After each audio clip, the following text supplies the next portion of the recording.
Hello, everyone, and welcome back to another episode of Comics. This is episode number 25. And those that are listening on podcasts and anywhere else, thank you for being here and welcome. We have a very, very, very special guest here with us today, I should say, and with you. I'm Technique, your host and co-host here is Matt Nighthawk Plays, and our guest is none other than Marc Thompson. Marc, welcome to the comics. I am overly excited, but before I get into all that fanboy stuff, I'm not going to be too bad, I promise. Feel free to tell everyone who you are and what you do. Oh, wow. All right. Well, thanks for having me. I am Marc Thompson. I'm primarily a voice actor. I'm an actor, but I find most of my work in voiceover. So I do a lot of cartoons. I'm on shows like Pokemon and Yu-Gi-Oh! There's a new one that's on right now on Netflix called Karma's World that I'm on that Ludacris created. So a bunch of different shows. I'm in Transformers Cyberverse and a bunch of other ones. And then I do a lot of audiobook narration, and I primarily do a lot of Star Wars audiobook narration, which is a dream come true for me because I'm a lifelong Star Wars fan. So, and then whatever else my agent can get me, commercials and plays or whatever I can get my hands on. Yeah, you spoke to Tim and Kevin a couple of weeks ago for Star Wars and Scotch. Mm-hmm, yeah. Yes. Good times, right? Yeah, it was very fun. All right, we got to do better, Frank. All right, ready, go. Hey, no pressure. We're all part of the family. Marc, we last episode we kind of went off script and dug into Star Wars, and if you get me going, I get going. All right. I'm a big fan of especially Old Republic stuff. I like the Sith side because it's it's just that stuff, that dark area where people are kind of afraid to dig into because they automatically think evil and good, and all that stuff. And but it's just a pleasure to have you here. Now, I want to say voice acting is something that everyone is trying to get into, especially with the time we live in, especially with COVID. Yeah. You have like big stars like Dwayne Johnson and like other people just jumping into the platform. Right? Is it like I know the good answer is yes, everybody welcome, but does that put a little pressure on you to step up the bar, or are you just like I got this? It's one of the debates in the industry. I mean, I think obviously, celebrities are celebrities because they're good at what they do, right? And they wouldn't have a great following unless they were super talented. So it obviously makes it more difficult for people that aren't as well known to maybe get work when the people that are kind of a natural draw, get some of those jobs. So, but a lot of the work that I do is kind of like the kind of character voices, or so like I usually get hired if they need somebody, they want to save some money and they want one guy to do 4 or 5 different characters.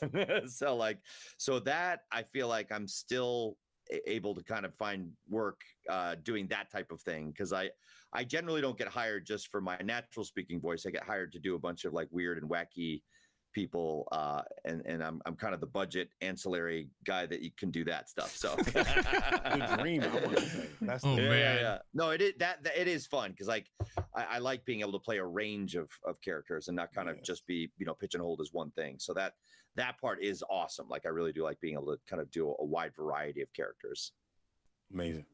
When you record, are you because I've heard multiple different versions from different voice actors.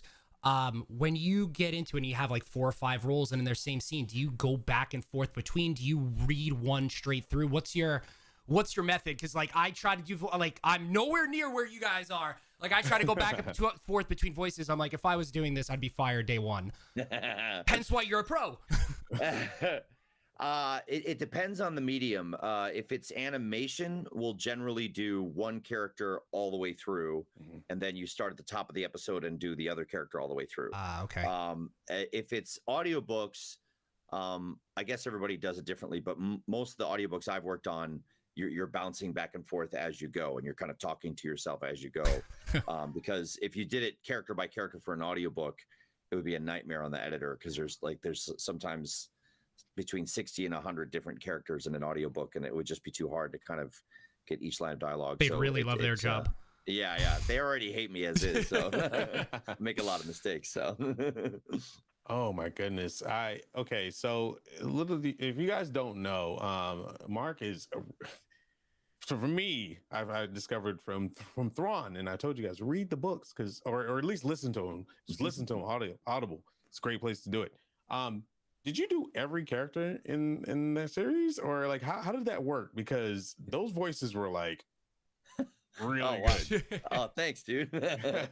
Yeah, for the Thrawn ones, I'm doing everybody in there. So there are a couple of the audio dramas that we've done that are multicast, like Dr. Afro was multicast, Tempest Runner was multicast, Dooku Jedi Lost was multicast, but all the Thrawn ones I've done are just me. So get out of here. Jeez, man.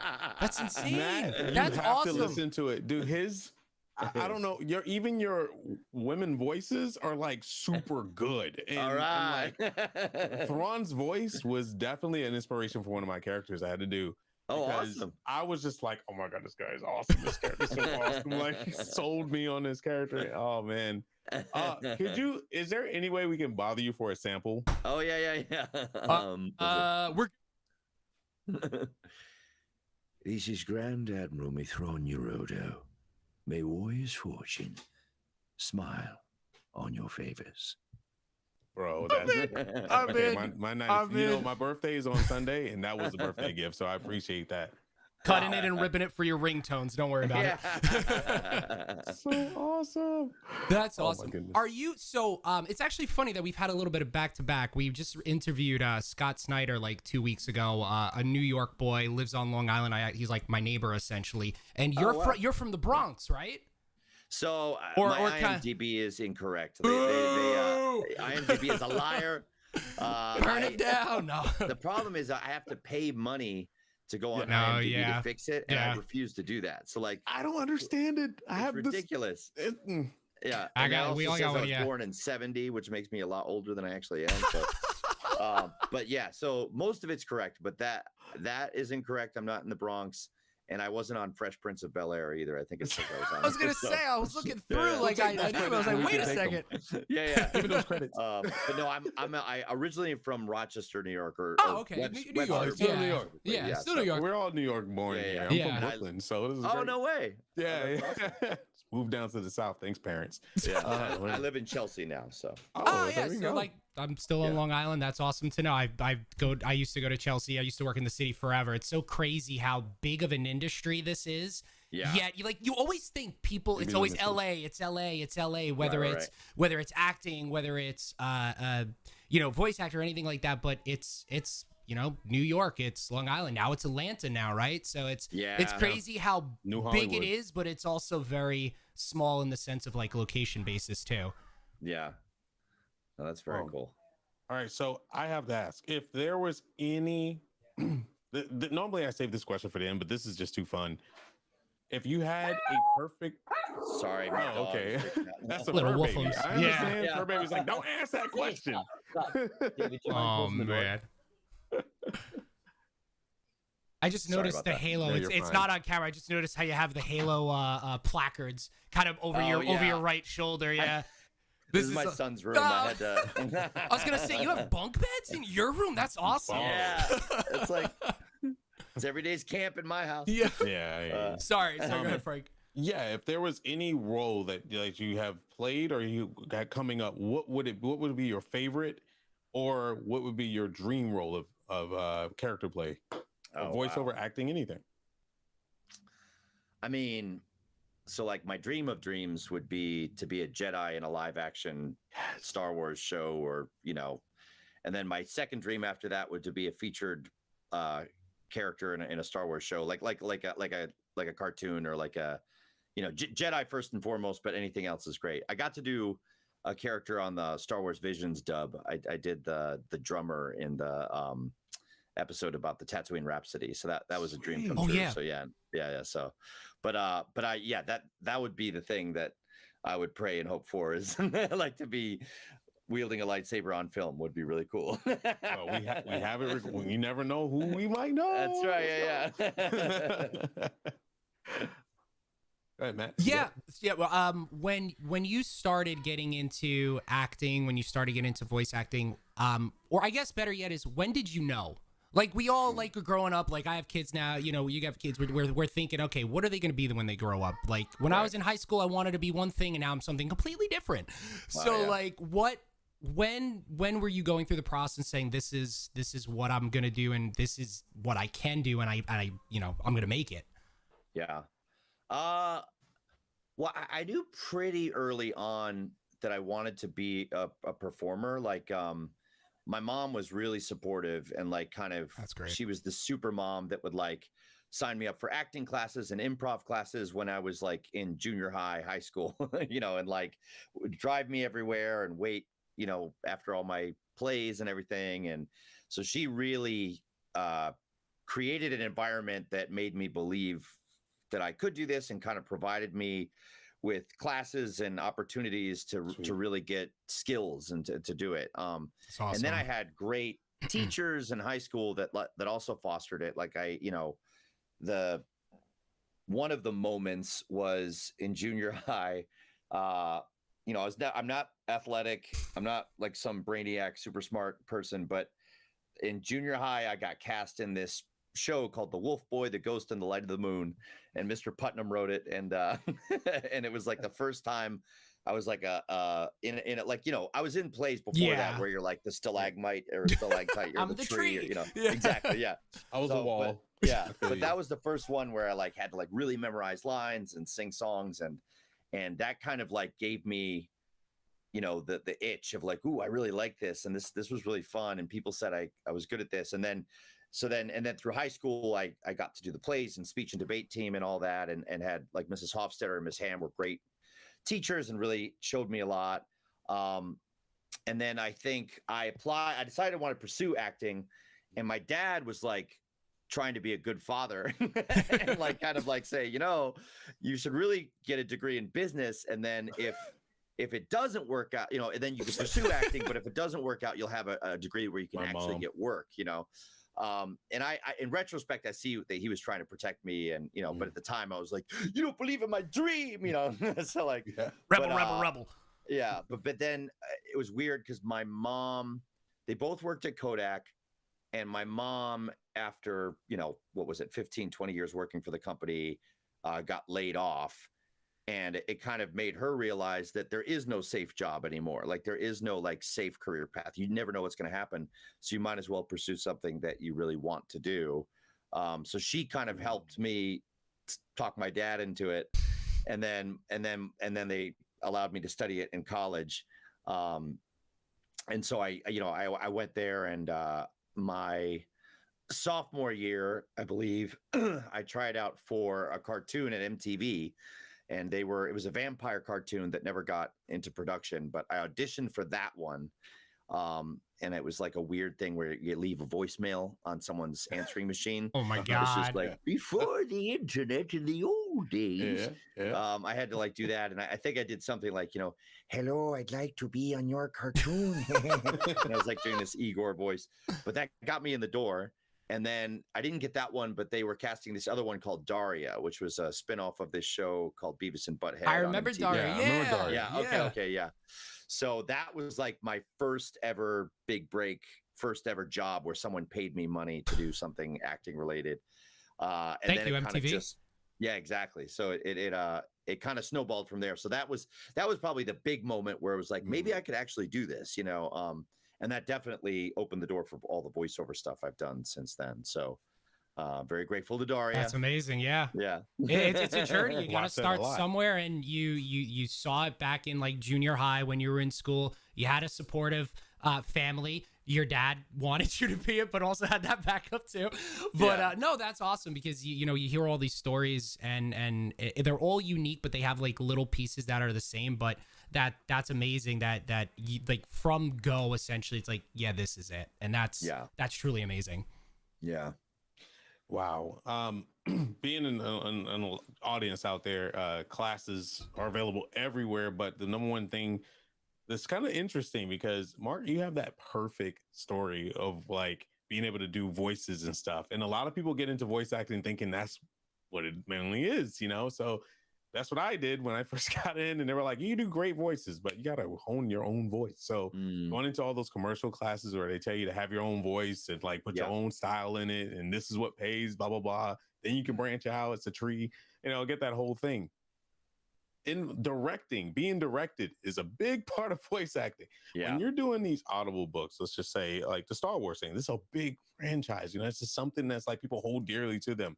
When inflections and improv and all that stuff comes into play, how do you pace yourself? Because there's sometimes when I'm reading and I'm questioning in my head, I stumble a little bit and I'm like, God, that's another take. Like how do you prepare for that?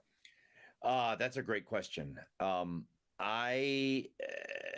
So like for the Star Wars audiobooks, I have a great director. It's Kevin Thompson, no relation, but he just happened to have the same name. And it's funny because we always talk about this, is that my character on Daria was named Kevin Thompson. Oh my gosh. And the first time we met, he was directing an animated show for MTV, and we were both recording at Sync Sound, and we met years before we ever met again during auditions for the Star Wars audiobooks. Anyway, it's just a weird cosmic, wickedy. But so he's an awesome director. Like he's really good at, knowing that in this moment, it's going to be an action sequence and the stakes are going to be really high. And we want the pace to be, kind of pick up the pace to keep the action flowing and moving. And in this scene, it's much more, introspective. And we want to really slow down and really make sure they're absorbing the dialogue and, and like, so he's really good at kind of nudging me and helping me figure out some of that stuff in the moment in the session. I have another friend, my friend Jay, who's a great director. He directed me in some plays and he's a great actor himself. And we were talking about audiobooks one day and kind of what, Frank, you were saying about the stumbling stuff. And yes. he talked about that it's okay to slow down. Like it's okay. Cause like sometimes I'm in such a rush to kind of get the words out or kind of be efficient or whatever. But he said, sometimes if you just take a breath and just slow a little bit down, you can almost like read the next sentence while you're saying the current sentence, and it helps your brain be able to process it. But sometimes it's like I fall into the trap of kind of reading so fast that my brain can't process like what the proper emphasis is or where the emphasis should be in the sentence in order for it to make sense. And so it's I have to every once in a while just take a breath and just slow a little bit down. And honestly, that actually helps the listener sometimes too, because if it's too rushed, it's hard for them to process all the information as well. So, taking a breath and just maybe just a half beat slower than what you might normally do, is a way to maybe prevent some of the stumbles. And then, a lot of times though, they're just unavoidable. Like I was joking around earlier, like that. I give the editors a lot of work, because I stumble. And for the Star Wars ones, we don't do punch recording. We just go straight through, and the editor has to go back and figure out where the right take was. And they notate it on the script as we go. So I'm very fortunate to not have to do punch recording. I know I've done punch recording a couple times, and it's too stressful because you're so concerned about not messing up that it takes away from the performance. Time is money, tape is money. Like, exactly. Well, not so much tape anymore, but hard drives. When you're going through, like you said, what was that called? When you were going straight through, not punch.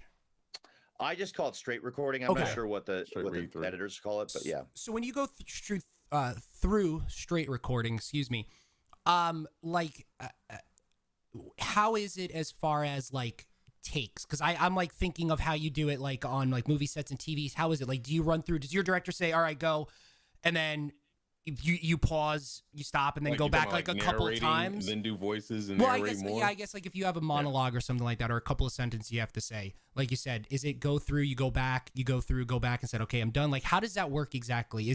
Are you being directed for it, or is it like all you for these audiobooks? I mean, it's the way we do it is I'm just reading straight through, and switching between the voices and kind of going straight through. And then if I fumble, I'll just go back and jump a paragraph back and read it again. And the editor and the director are, making like hash marks on the script. And like, if there's like one sentence that like I get really tripped up on, they might have like 3 or 4 hash marks on this one sentence.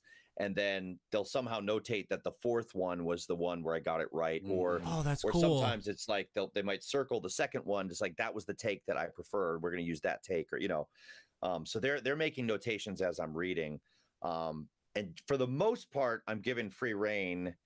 But a lot of times, again, Kevin will say, you know what, I think we can get that better. Let's do that section again. Let's back up, and I want to hit that again, or I don't feel like you've got the sense of that, you know, so let's go back. So, but most of the time, it's just like, most of the time they're telling me to not go back, because it's like Kevin will say, like, you had it on the first time, shut up and go, you know, like, yeah. Don't say that sentence ever again. Yeah. Like, a lot, you know, because the perfectionist in me wants it to be like exactly right.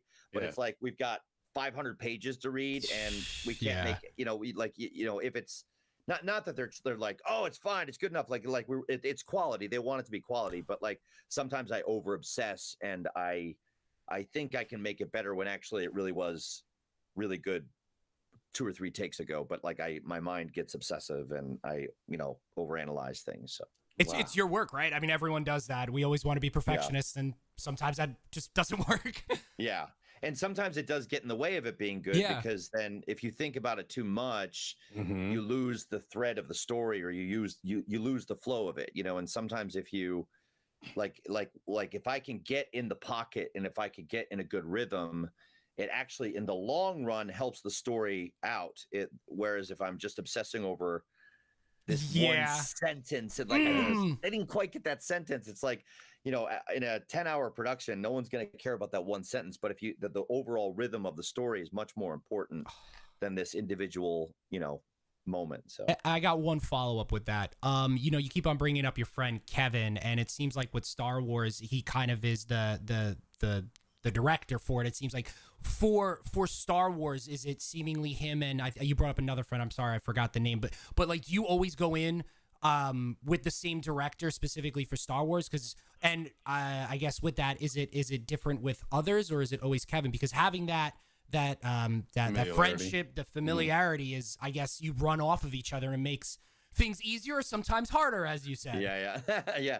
I think, for me, it's always been Kevin. Like, he's been producing these for Random House since before the episode 1 novelization. Like, so he's been at this for 20 or more years with Star Wars, you know, and even longer than that with other audiobooks. So, awesome. And, you know, so now I know that now Disney has been doing some other like young adult books under their publishing wing, and there's other people that produce those. So, I've not worked with any of those directors yet, but so for me personally, it's just been Kevin. That's awesome. Yeah. And I think there's, you know, the awesome thing about that is what you just said. Like, he has so much experience in this now, and has worked on literally thousands of hours of Star Wars audio, that he'll like say to me after a paragraph, I know exactly what music cue I'm going to use right there. Like, I know exactly what sound effect, and I have a really cool idea for what we're going to do for that character filter, or, you know, like, so like, he's just got this like library of knowledge and experience that he can draw upon. And he's just so good at it. Like, the times, you know, that I've gone back and listened to the stuff, it's like a movie in your mind. Is, you know, like the Star Wars books are so well produced, and so good. Not every audiobook is produced that well in terms of the background music and sound effects and the ambience. Like, not everyone does that. So the fact that he and the audio engineer Paul Goodrich at Merlin Sound, the two of them will often stay up till like 1 a.m, you know, putting everything together. And it's just they're artists. Like, they're really amazing at it. So I feel very fortunate to work with them. That's awesome. That's awesome. Yeah, wizards, you know, that's kind of funny how you brought that up, because that was exactly what I was going to go into. Is like, you know, being an artist in general, I can't stand the sound of my own voice. You know, I think a lot of us like that, but everyone else is just like, oh my God, right? So same thing with acting. You know, we go through, a lot of people, it's funny how I explain this to people. I say, when you're acting, you don't do the movie from top to finish. Sometimes you do like the last scene first, and, you know, you don't know what is going on half the time. You're looking at green screens half the time, and then you go see it, and you're like, wow, you're like blown away just like everybody else. Yeah, They're looking at you like, what? When it comes to the books, do you go back and listen to the books from start to finish and hear all the production being put together? And if so, how do you feel? Do you go at the line or anything like that? That's the one. Right. So with the books, I don't listen to them start to finish, mainly just for time, because they're like 8 or 10 hours, and I don't drive. I live in Manhattan, so I guess I could put it on while I'm walking, but then it feels really narcissistic or something. It's really good. I can tell you. Like by the time I've recorded it, like I've read it like 2 or 3 times, because like I had to read it once to get the flow of the story, and then I have to go back and get the character voices, and then obviously we're recording it to like, but what I do is I'll go back and listen in order to get character references for the next books, because a lot of times the characters will carry over into the sequels and stuff. So that's where I get to really hear like what they did, and that's where I'm like, oh, this is so good, and usually I'm not too hypercritical of my performance, because the music and the sound effects add so much that it's kind of like what you were saying with the green screen stuff. It's like my focus is more on, oh, that's so cool how that ship passed over from the right speaker to the left speaker, and you're like, oh, so like usually I'm more focused on that stuff when I'm finding the references. Every once in a while I'm like, oh, I wish I had done that a little differently, or but or I wish they would have used that take, or but for the most part, I'm more the music and the other stuff makes me sound much better than I am. So magic. It was magic. Again, guys, if you haven't listened, Matt, you got to go back and hear it, because he's right. The atmosphere is all there. Like if they're on the Tatooine or whatever, and it's like a desert planet, you can hear the wind blowing in the background. And if there's if there's a saber fight, or there's been plenty ship fights that Thrawn was on. It's just the noise in the background, the voice, and him going back and forth. There's times, Mark, I sat there, I was like, there's no way that's him. Like there's no way. You go from Thrawn to, what was the captain's name? That his apprentice. In the originals, it's Pelion, and then is it Eli Vanto? And yes, Vanto. Yeah. Love the changes are so drastic, and I'm just like, I gotta get better.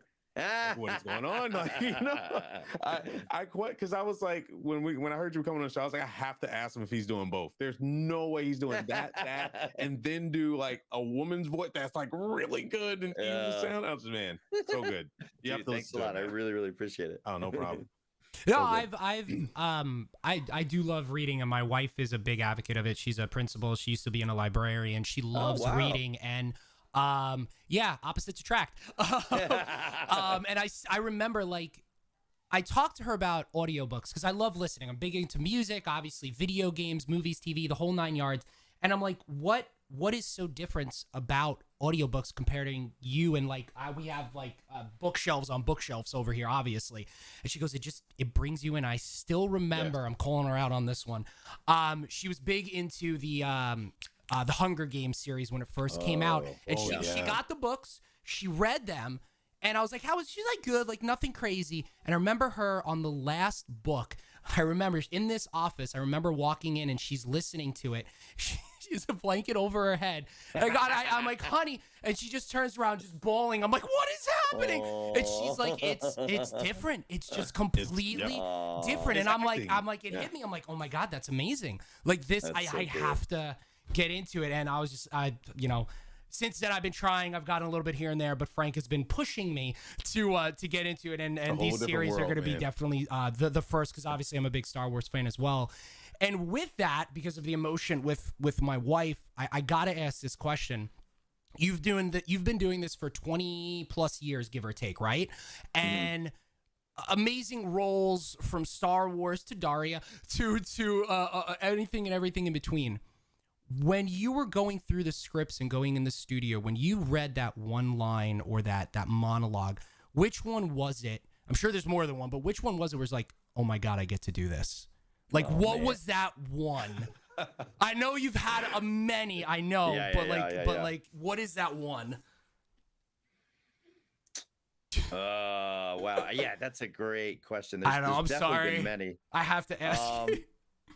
Well, okay. The one that's popping in my head is I got to do the novelization for The Force Awakens. Oh.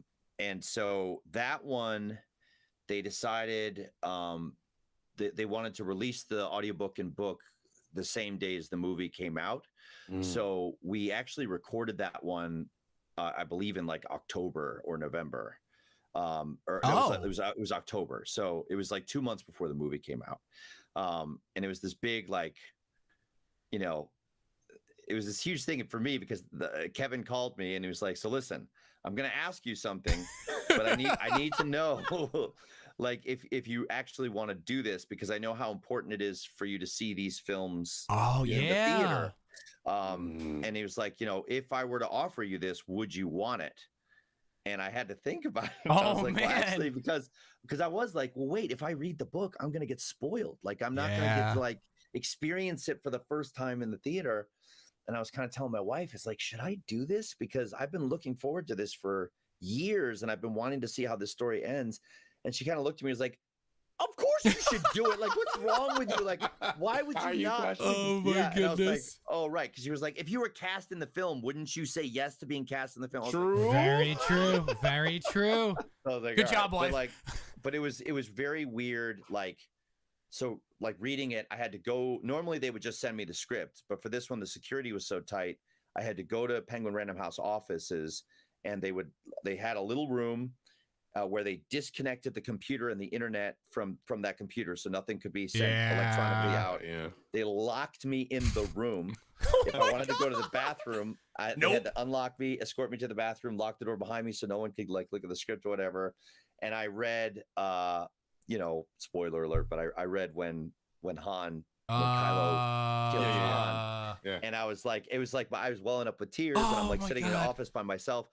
And it was this weird, that was a big moment that it was a holy cow, I get to do this, but it was also like, oh my gosh, I have to do this. Like, how am I going to do justice to this? How am I going to, cause I hadn't seen the film at that point. And, so that was a pretty big moment. Oof.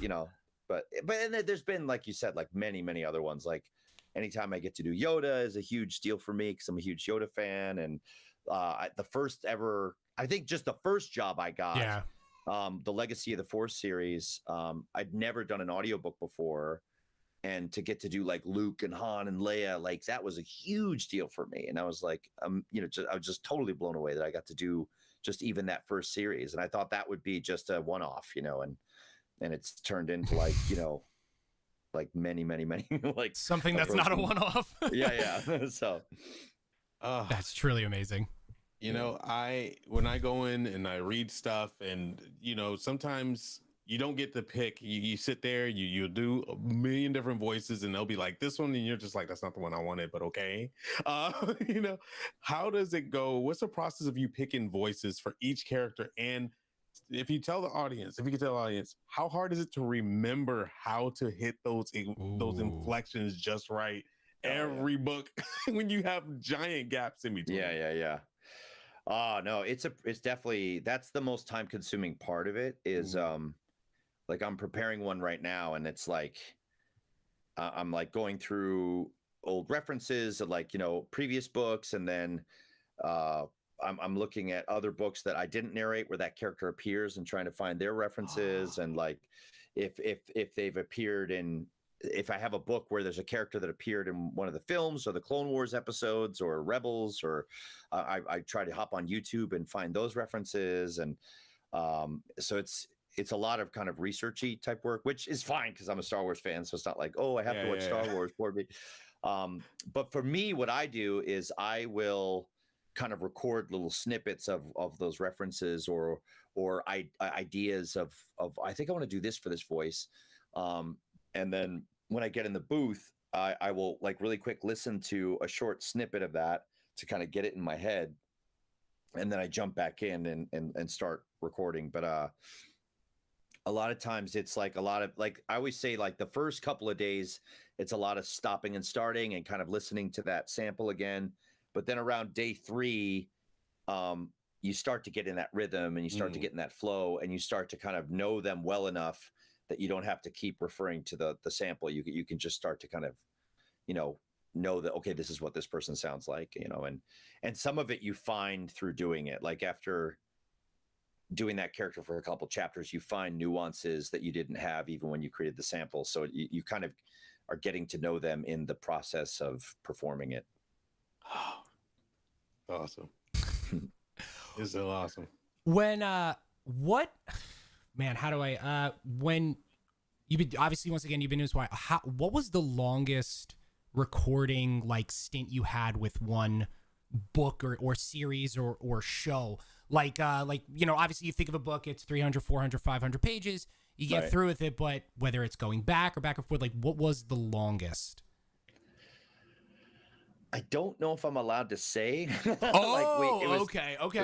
It was just a couple months ago, Mm. and it was 3 books that we actually recorded back to back to Oh, back. wow. So it was like a 2-week record. So that was crazy, but I don't know. It's a surprise, and I don't Okay. know if It's okay. I don't know if it's been released yet. So I don't. It's okay. Do you prefer that actually? Do you like because it's back to back to back? It's like I think of like Lord of the Rings, right? You're getting through, you're recording and going through the next one or something like that. Do you prefer if there's like a series out there that you're gonna do to just go boom, boom, boom, or do you want to go in, pop out, or it's once again it's kind of depending on timing or Yeah. what it is. I guess the honest answer is I prefer a break, just because I feel pretty drained after doing one book, and there's a lot of prep work that goes into it. So it's definitely pretty taxing to do back to back to back. Yeah, so no, like, it makes sense. Yeah, Yeah, So you're doing many characters, you're doing the narration. It's a toll. yeah, but I mean, I imagine for continuity and storytelling, it probably maybe serves it better to do them right in a row because everything's fresh in your mind. But but just physically, it can be challenging. Dude, doing takes for shows and stuff, it could be like, I don't know, a 3-hour, 4-hour take, and I am Yeah. out. Yeah. It is direct. It's the mental. Yeah. Okay, so let's do some fun. This is a fun question. Obviously, you're a big fan of Jedi. If there was a story that you wanted to tell personally, you don't have to say if this is already in production, please, make sure you be careful. What would be the story that you would want to concentrate on? It could be something that hasn't been told yet. Ooh. I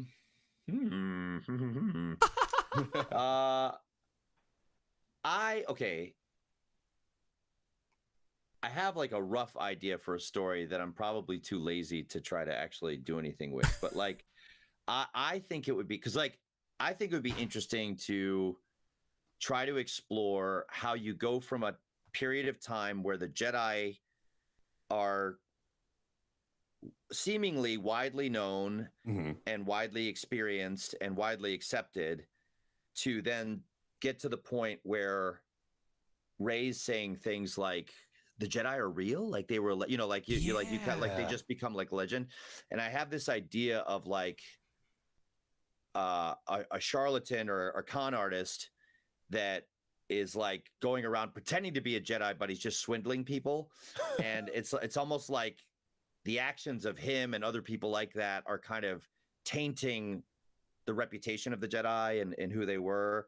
And then like I have an idea of like maybe like a dark side user who's also doing that, but he's doing it to like make people think the Jedi don't exist, but he knows the Force is real, but he's doing it to kind of so I'm still fleshing ideas out, whatever. But like, and then I think there's like maybe a Force sensitive person that maybe wants to be a Jedi but doesn't have anyone to show them, and then or they might get bitter and start to doubt that the Force is real, because if the Force is real, then why would the Empire exist? Why would the Force allow such darkness to dominate if there's such a thing as a Force that's like bringing balance to the galaxy? Like why would all this evil be allowed to exist? So like it's that type of thing. But I'm not really a good writer. Like I could come up with ideas, but then like I have so much admiration for the authors because they what they're able to do in terms of dialogue and get inside the characters' heads and structure. It's like it takes me so long to get a page worth of material. I authors are amazing to me. So they are magicians for sure. Yeah. Thanks for the answer. That's always fun to hear. Yeah.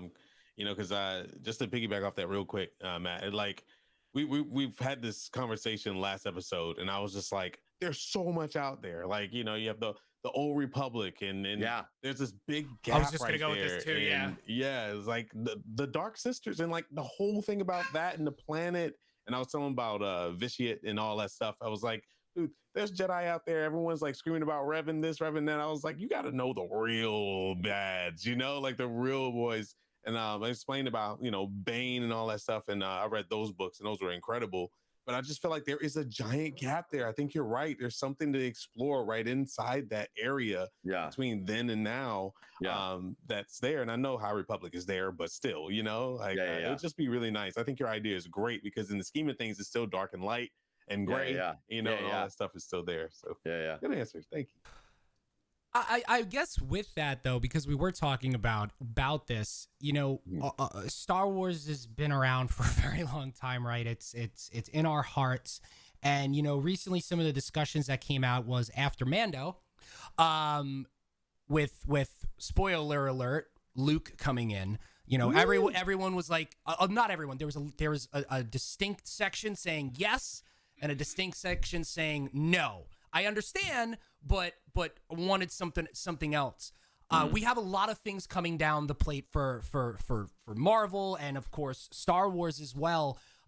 Whether it's Disney Plus or obviously there's other films in works right now.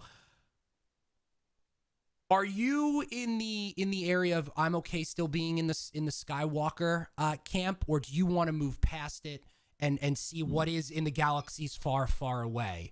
Or I guess the other part of it too is if it is within the Skywalker, like Mando was for a long time, just keeping it out and just keep on going with these different stories. I guess that's kind of like a two different questions. Yeah.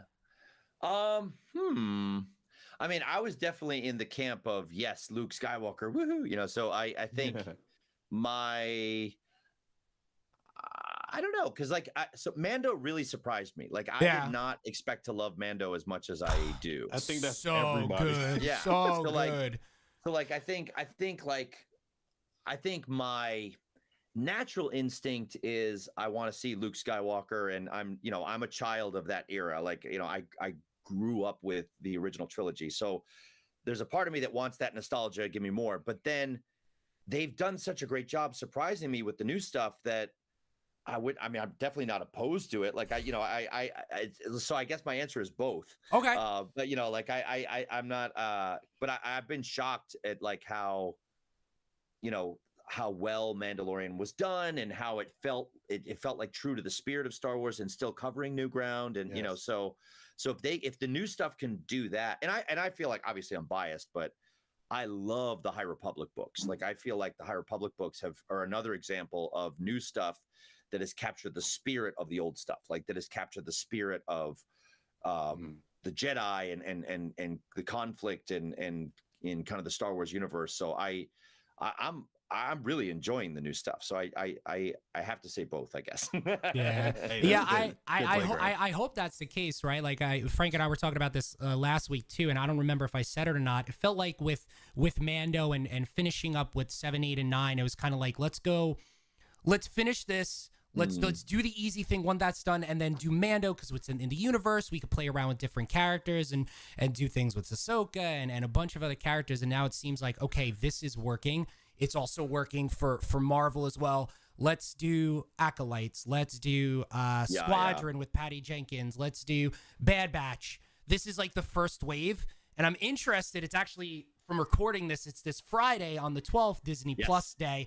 I'm interested to see if it's going to be the next wave where it's okay. Here's what else is out there, or we're doing these other crazier stories. Because as of right now, dark side wise, right, Sith, it's just Acolytes. I want to know what else they want to do.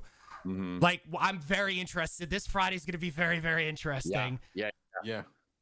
Yeah. No, I think we're gonna maybe I don't know anything, but I think we might see Inquisitors in Ooh. the Obi-Wan series. Yeah. And which would be really cool. And then I think eventually I do want more Rey and Finn and Poe. Like I want Finn to become a Jedi. Yes. Or like, and kind of, I would love for him. I don't know if John Boyega is interested or not, but I really want to see him grow. And it was obviously he was Force sensitive or something. So like I want to something was there. happen, and I would love to see what comes next in that story as well. So I'm right there with you. I think those characters have a place for sure, and I think that is the new wave. And it's funny how you brought John Boyega up because there are rumors all over the place that he was supposed to be a little bit more than he was given. Yeah, but hopefully we get it. We know he's got to be forced, and there's so much there. Yeah, But I think what's happening now is we're filling in those gaps. And there's a lot of gaps to be had because there's a lot of like spinoffs and parallel universes and stuff like that avoided. Because even Luke Skywalker, like the disappearance, you're just like, okay, Luke, what point A, point B? You were this ultimate galactic badass. Yeah. What have you been doing this whole time? On a planet, moving rocks. Okay, cool. But what's the real thing? And I love seeing the one thing I'd like to see more is mistakes being made. Like Luke made big mistakes. I would like to see those. So I think that'd be great. So the question I have for you, Mark, and then I know we're pulling up on time right now. It's just been such a great interview so far. Always goes I quick, could talk to you man. forever about this. Marvel, big. This is like huge right now. Comic books are exploding all over the place more than we ever would imagine it be because there was a time where comic books were kind of dwindling. Now with the cinemas and everything, Marvel's introducing a lot of Star Wars in their shows. Chewbacca's being placed here and there, and a lot of fights. We'll try to, light spoilers. A lot of fights. You see the universe pop up, and you're like, "That's Star Wars. What is going on?" How do you feel about that crossover? They're in the same universe. You want to see more of that, or is it like fan servicey for you? No, I love it. Yeah. Like, give me more. Yeah. And it's fun when it's like little Easter eggy stuff, it's cool. So like if we ever did like a proper crossover, it would have to be really like, if maybe like a Watcher thing or like a multiverse cross, if it's something like that, I would totally buy it. And, but for now it's fun to have the little, references and Easter eggs and I love it. So. Yeah, the little tidbits here and there. Yeah, that was when I saw that in What If. I was like, "Oh, this is awesome!" There's that little clip in there.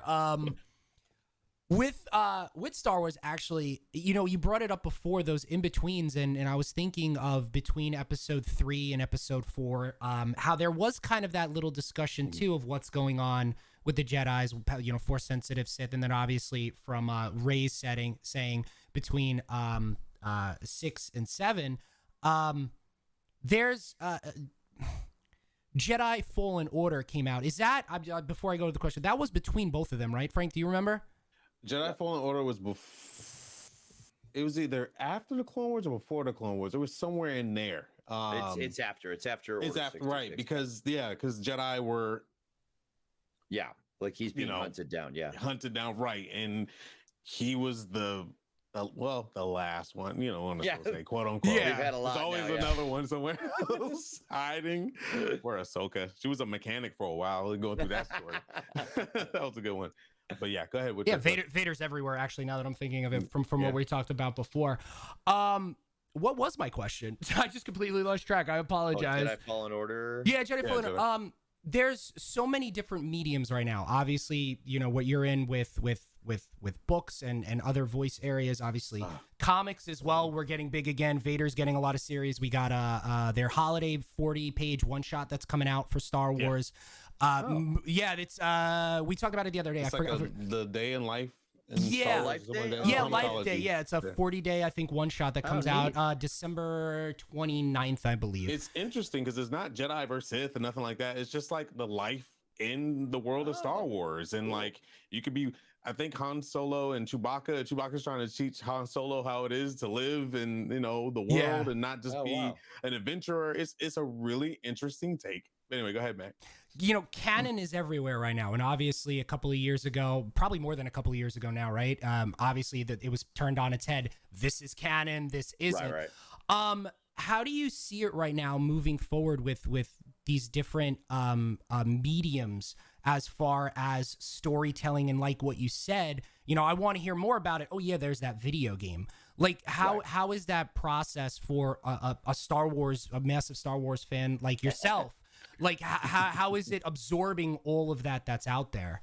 It's a lot of pressure, right? I mean, it's a lot. You don't want to miss to anything. Consume, yeah. Especially for you. Yeah. You were like, I heard what you said in that book. right. Yeah, I mean, it's like in one sense, it's like an embarrassment of riches, and like, wow, you know, like it's I at one point I had to kind of stop trying. I think when they first announced canon, like this is canon and this is Legends, I was like, okay, I'm gonna really stick with everything canon now, so I'm up to date on everything. And then it just it outpaced me and I couldn't keep up anymore. So I think what's fun about it now is like you can go back and discover things that were written 2-3 years ago and be like, oh no way, you know, or like you can like I recently, to prepare for some of the Doc Afra audio, I kind of discovered Doc Afra, even though she's been out for a while. I was like, oh, this character is awesome, you know, and like, so I think there's so much out there that it's like there's something for everybody. Like, you know,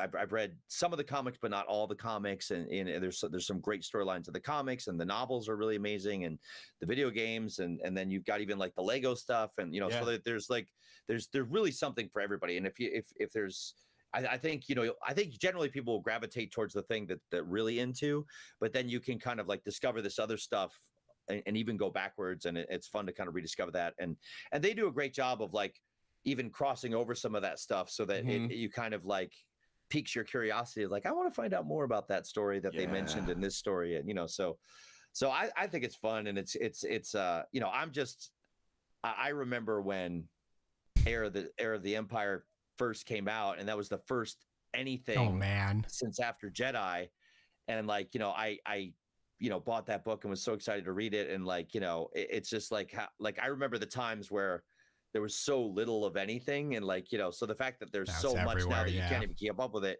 is awesome in my opinion. So I agree with you. I think it's fun to connect the dots at this point, you know. It's fun sitting there with my wife who knows nothing, and like she's just like lightsabers, you know. You know, but it's sitting there, I'm like, oh my god, it's Plagueis. You don't understand the rule of two, you know, this, and she's just like, Ray. You know, like, I like Ray. So it's really fun, you know, especially with the last movie, and I'm just like, they said this wasn't, but it's here. There's Revan. What is going on? You know, so but only like us fans are gonna like be excited about that. And someone like her, she's just gonna be like, this is a cool fight scene, and that's okay. You know, it's okay. And but that's something that I had to break myself from, because I was like the ultra fan, you know, just like, yes, that's not right, but that's right. But now I'm just like, we all win. It's win-win across the board. Oh, totally. And it is so fun when they like drop those little, like, you know, references to other, like, you know, like watching. I loved watching Bad Batch, and as soon as like I saw Depa Billaba, I was like, that's Kane. Oh, that's Kane. You know, like I was like, it's just like, so there's so many like really cool things, and you know, I love it. You know what, Mark? I think it would be really cool. I know I don't even understand it. TikTok and stuff like that. Those moments, I think it would be so cool to have you capture those moments and put up a reaction of him. Yeah, that would be amazing. Behind, you know, blah blah. You know, it's just so cool. Before you go, because gosh, this is like the fastest hour I've ever seen in my life. Seriously. If you had to give anybody advice right now that wants to get into do things that you do, what would be the major advice you would give them? I think what I would say is to remember, we were talking earlier about voice acting, and you were talking about how at first you were kind of focused on like the voices that you could do, which is definitely a huge part of it. And that's definitely a skill to acquire. But the other half of that airplane wing is there's voice and there's acting, you know, and it's good to have the voices, but you need to have the acting as well. So like I would encourage people that want to do this to take improv classes, acting classes, you know, maybe like I had a great class in college about text analysis and like how to like read a play and Oh really wow. understand, you know, and that served me as a performer now, because I feel like it helped me understand how to really understand things that the author might be saying and foreshadowing or characters or even, you know, settings and things like that. So I think as much as you can strengthen your acting muscles, that will help your voice acting. Yes. You know, so like definitely work on voices and character voices and things like that. But like the ability to read a script and interpret it and get the author's intentions out and express them emotionally is just as, if not more important. So like I would focus on that as well. Wow. Excellent advice. What he says is true. A sentence has a lot in it. The Yeah. comma means a whole lot. Like you can get a whole emotion out of one sentence. I can't tell you. I was reading this thing for a commercial, and my acting coach at the time, he was like, "Don't give me this, and then give me this." You know, especially for ads. Like, don't give me that, or the California crinkle is what they call one of the, you know, like. So it's interesting how that works. Yeah, dude, there's so much in voice acting. I had no idea. I thought I was a great actor until I went into voice acting and like read. The one thing they told me is like read every day out loud and like, you know, give it like at least an hour a day of doing something, you know, out loud. And the amount of times that I stumble. Oh yeah. Words are hard. But now I have Marc here to keep me going. Oh my goodness, Matt! Any closing questions? For Marc Oh my God, I literally have. There's like 3 big ones in the top of my brain, and I feel like one has already been asked, so I'm gonna put that one to the side, and it's Thrawn related. You're a family man. You know what? You have kids. This hits home with me and probably many others as well.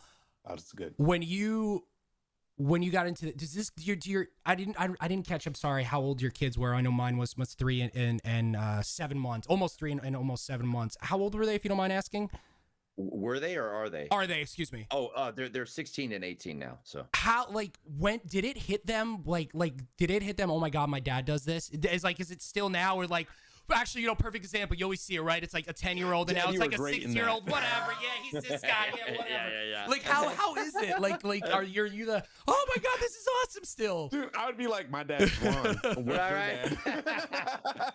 So I kept missing my window with them because when they were really young, I was doing like Teenage Mutant Ninja Turtles and G.I. Joe and like, all of these really cool cartoons, but they were into like, you know, Bubble Guppies and like, you know, the Wiggles and all this stuff. And then when they got older, where they would have been in the Teenage Mutant Ninja Turtle window, I started doing like real little kiddie shows, and they were not into the little kiddie shows I was doing. And then they just kind of moved, you know, so like like now they, you know, like right now I'm doing this interview and he's kicked out of his room. So they're like aware of it. And I think I did, like, you know, Marvel is more what Star Wars is for me, Marvel is for them. And I did get to do an audiobook for an adaptation for the Infinity War. I think that one was like where they're like, wait, what? Whoa, you know. So like, but the other stuff I've done, it's always kind of missed what they're interested in at the time. So timing. They, you know, they kind of, I think they sort of know, but their friends are more into it than they are. Like they were like, "What? Your dad's on Pokemon? What?" You know, like, and they're like, "Yeah." So sick. Do they want to do what you do, or are they completely separate? They're okay. And I tried. I was like, "Hey, do you want to like audition for the school play? Like, it'd be really fun. I can help you out." Like, no, I want to do engineering. Come on, your dad and them would have been like, they're like, yeah. That's exactly what it is. It's like both of them want to be engineers, and they talk with my dad and my wife's dad about. Oh my goodness, what a story! Yeah, that's amazing. It has been an absolute blast having you here. We understand that time is the essence of you, and you probably got to get back to, I don't know, creating more voices and stuff. Before you go, where can people find you and your work and anything about you? I have a website, marcthompson.net, and it's Marc with a C. I'm Captain Ehud on Twitter and Instagram, and then I'm myself on Facebook, Marc Thompson. So. Yeah, Facebook. Could you say? Is anything that's out now recently that you could tell people to go take a listen to or see or anything? Yeah. So I believe it's either 1 week or 2 weeks, but in the next couple weeks, Thrawn Ascendancy Lesser Evil comes out. Oh, okay. It's the final installment of the latest Thrawn trilogy, and it is epic. It's like massive. It's like 550 pages long. Oh my God. I've been waiting for this for so long because the ending of the last book was like, this is it. Like I listened to Apple everything, and I was like, you're not giving me anything. I love this Mark. Like he's really Tim Zahn like really outdid himself, and it was pretty epic. So that one's coming out in the next couple of weeks. We're about to record. I'm going to record next week the third adult High Republic Del Rey novel, Fallen Star. So that'll be coming out, I believe, in January. And then there's a cool cartoon on Netflix right now called Karma's World that if you have kids, it'd be great to check out. It's a really, really great show. It's really sweet. So. Oh, well, we can't hold them any longer, audience. That's all we get. Maybe we can have them back on the show again if we we coax them up a little bit. Like, no, it's very fun. Yes, thank you so very much. And this has been Comics with Technique and Matt and now Mark. This is a recording as well, guys, but make sure you do have your questions and stuff ready. Maybe we can relay them to Mark and maybe he'll answer them. Who knows, you know? So thank you so very much, Mark. It has been an absolute pleasure having you here with us tonight. Thank you for taking the time, and tell your children thank you. Thank you. I will be checking out Thrawn. Oh God, I cannot even wait. I can't even talk about it, but make sure you guys go see those Audible books. Anything with Marc Thompson on it, because let me tell you, they're in for a treat. He does all the voices, confirmed here live on Comics. Thank you again, Matt. Closing comments? Thank you very much, Mark. Sincerely appreciate it. I can't wait to get into these. And I'm not going to go to the last one. I'm going to start with the first one and then go through with the Thrawn series. I promise. Right hand up. Boy we Scouts can talk about it all day. Yeah, and I mean, based on timing, I mean, seriously, I know timing. We're all in the same place. Thank you for spending time with us here today, and obviously with Star Wars and Scotch with Kevin and Tim, and for us here at Rare Drop. But I'm probably just gonna say, enjoy dinner based on timing, maybe. Yeah. So, we're all in the East Coast. So that's great. No, seriously, thank you, and everyone at home, thank you for listening. We'll see you in 2 weeks, depending on when you listen to this, here on the Comics. Bye. Bye, guys.